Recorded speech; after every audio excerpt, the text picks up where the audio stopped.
Hey y'all, it's Brianna Hatchett. In this short video, I'll be sharing with you my observations spent at Dardanelle Primary School in the 3rd grade classroom.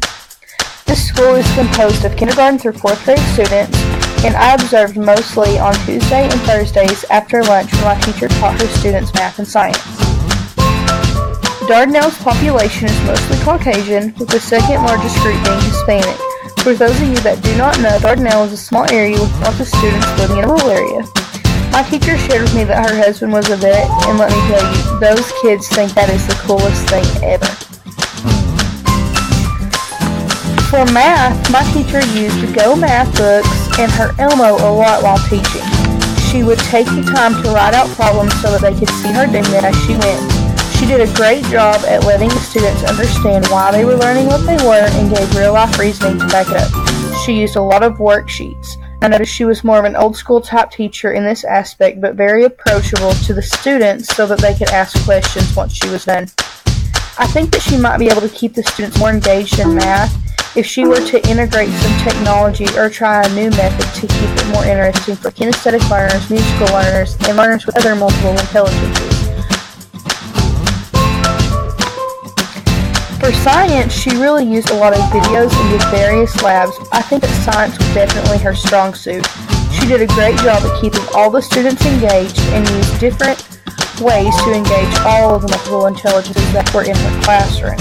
I know there were a few days I went to observe in the mornings, and all the students wanted to talk about was what they had done in science the day before and what they were looking forward to in science that day.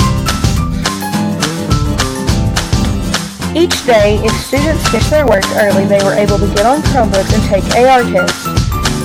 They could also play educational games for all subjects. They loved this part of the day and really tried to work hard so they could get on the Chromebooks once they were done with their actual work. I think she did a great job at integrating technology into her classroom by doing it the way that she does. According to Piaget, my students were in the concrete operational stage, which is about 7 to 11 years of age. This is characterized by the development of organized and rational thinking, and although children can solve problems in a logical fashion, they're typically not able to think abstractly or hypothetically, and I've definitely seen this in my classroom. This would be compared to Erickson's psychological stage 4, where children mature and their level of self-awareness increases. They understand logical reasoning, scientific facts, and other concrete applications. My teacher was definitely an authoritative teacher. She focused on having high standards but did it with warmth. My teacher was very motherly and sweet to her students, yet she had enough control that the children respected her. She trusted them and gave them freedoms, and in return, they respected her and trusted her in the classroom. According to Vygotsky, social interaction is huge for development, and my teacher did a great job at using group work, having group discussions, and making sure a student had a buddy at all times. She made sure the students sat in groups, and I think an even better way to assist with groups and social interaction is to move the desk around every once in a while throughout the year so that everyone could have a chance to sit by each person in the class before the year is over. My favorite part of observing was being able to get to know the students. My teacher welcomed me and made it seem like I had been there all year in her classroom, so it was very inviting. I learned that it is important to have control over students but not make them feel like you are running a dictatorship.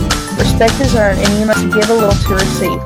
She also had a little hand clap she would do to get their attention instead of just complaining and yelling at them. And she would do it until they all clapped in sync with her. I really liked that.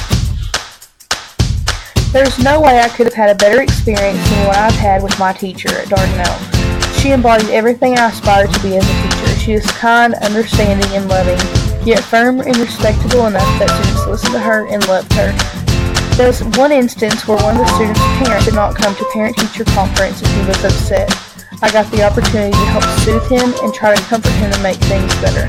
I felt so much gratification and his sweet smile knowing I helped him feel he was still important, and in that moment I knew this is exactly what I want to do with my life.